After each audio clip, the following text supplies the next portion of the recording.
7 آسمان اور 7 زمین نے پیدا کی، اللہ نے پیدا کیا۔ کیا ہر زمین میں ہم جیسی مخلوق ہیں؟ دیکھیے، کہنے کو تفسیر جب اٹھائیں گے آپ کوئی یا اٹھائیں گے تو اس میں دیکھیں گے کہ ہر آسمان اور ہر زمین میں الگ الگ مخلوقات ہیں۔ آسمان کے بارے میں تو پوری تاکید کے ساتھ آپ کہیں کہ فرشتوں سے اللہ نے ان کو بھر رکھا، اور دوسری مخلوق کوئی نہیں ہے وہاں۔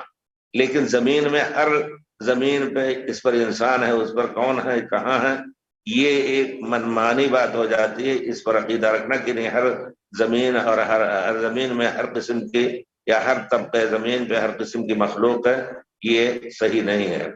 اور یعنی نصوص کے اشارے میں بھی ملتا ہے کہ فیہا تحیون و فیہا تموتون، اگر اور کوئی مخلوق ہوتی تو اللہ تعالیٰ اس کا ذکر کرتا ہے، اسی زمین میں انسانوں کو جینا ہے، جنوں اور انسانوں کو، اور اسی میں مرنا ہے۔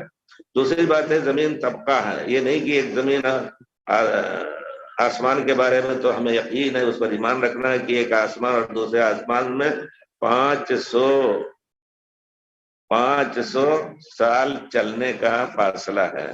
اب آپ دیکھیے، لیکن زمین کے بارے میں نہیں آیا ہے، بلکہ زمین کے بارے میں آیا کہ رسول نے فرمایا من غصب شبرا من الارض، جو شخص کوئی بھی ایک بالشت زمین غصب کر لے گا تو علیہ من 7 ارضین، 7 زمین کا طوق اس کو پہنایا جائے گا قیامت کے دن، اس کا وزن اس کو اٹھانے کا مکلف کیا جائے گا، اور ہمارے کہا اس میں دھنسایا جائے گا، اللہ اس کو دھنسایا جائے گا، یہاں تک کہ یہ زمین جو ہے اس کے لیے طوق بن جائے گی، جس طرح عورتوں کی طوق ہوتی ہے۔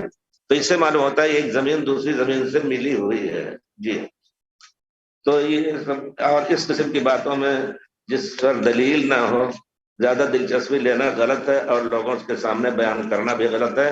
لوگوں کو صحیح بات سکھائیے، اسی میں مشغول کیجیے، اللہ تعالی ہم سب کو اجر دے گا۔